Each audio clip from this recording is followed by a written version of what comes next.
I'm delighted to introduce Teresa Atkinson. Teresa is a patient partner at BC Renal, CanSolve, Patient Voices Network, and the current president of the Kidney Foundation of BC and Yukon branch. She's also a volunteer with the BC Transplant. In a 36-year journey as a kidney patient, Teresa has experienced life on all forms of renal replacement therapies, including peritoneal dialysis, 2 failed transplant, followed by hemodialysis, first at an in-center unit and then nocturnal home hemodialysis. After 17 years of waiting, 5 years ago, she finally received a third, what she calls a miracle kidney transplant. Teresa is passionate about improving the lives of kidney patients and sharing her story, hoping to set an example for others living with kidney disease. Thank you. So I'd like to share my personal and community reflections as a long-term patient and of course as president.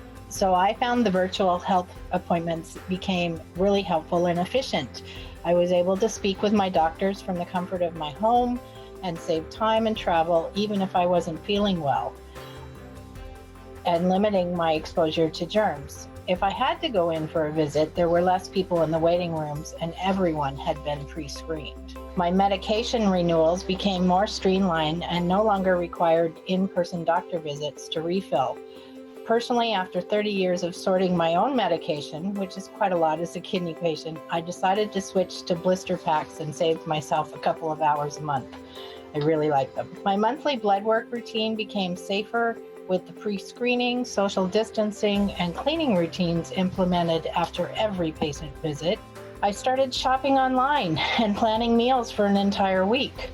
I also order curbside pickup, saving time and exposure to germs, and personally wipe everything down before it enters my house. I believe I'll probably continue with online grocery shopping at least because I find it's saving me money and time because of planning and the lack of temptation to impulse buy, and ability to add or delete before I press purchase.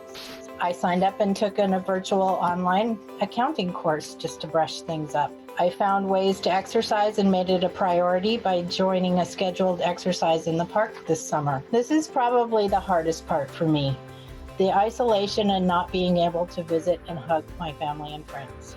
I'm lucky because I have a spouse at home. I can't imagine living single during this time.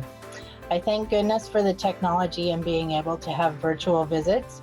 I even have gotten comfortable to meet a couple of friends with home pack lunches in the park where we can social distance. With everyone forced to learn this virtual video technology, I found so many opportunities to volunteer or participate as a patient partner from the comfort and isolation of my home.